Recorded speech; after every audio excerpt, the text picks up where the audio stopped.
మనిషిని మనిషిగా చూడమని బైబిల్ చెప్తోంది.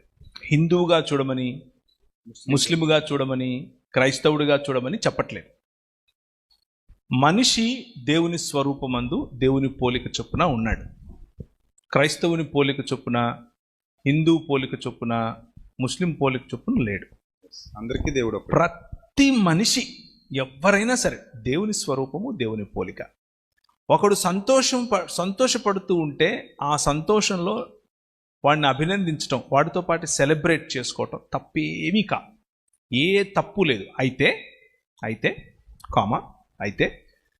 దాని వెనకున్నటువంటి మతపరమైనటువంటి ఆలోచనలతో ఏకీభవించకుండా చేయాలి.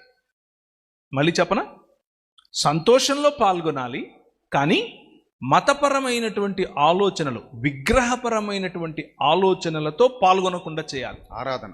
విగ్రహపరమైనటువంటి ఆలోచనలు అంటే ఏమిటంటే, ప్రతి విగ్రహము ఒక భావజాలంతో వస్తుంది. ఉదాహరణకు హోలీ అంటే ఏంటి? తెలుగు ఇంగ్లీష్ హోలీ కాదు, హోలీ పండగ. హోలీ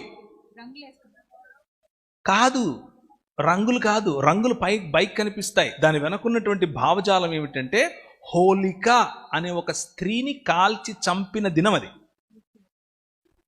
మళ్ళీ చెప్పనా, హోలిక అనేటటువంటి ఒక స్త్రీని దహించినటువంటి హోలికా దహన్ అని ఈ రోజుకు కూడా ప్రతి హోలీ పండుగ రోజు చేస్తారు. Do you agree with it? ఒక స్త్రీని నడి రోడ్డున కాల్చి చంపడం, కిరసనాయలు పోసి హ్యాపీ హోలీ అని చెప్పగలమా? రంగులు పోయేంత వరకు నో ప్రాబ్లం, కలిసి ఆడేంత వరకు నో ప్రాబ్లం, కానీ ఆ భావజాలంతో నేను ఏకీభవించను. ఎలా చెప్తావు?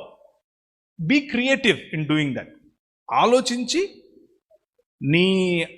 నీ భావజాలాన్ని, నేను దాంతో ఏకీభవించను, కానీ నువ్వు సంతోషంగా ఉండడం నాకు ఇష్టం, నీతో పాటు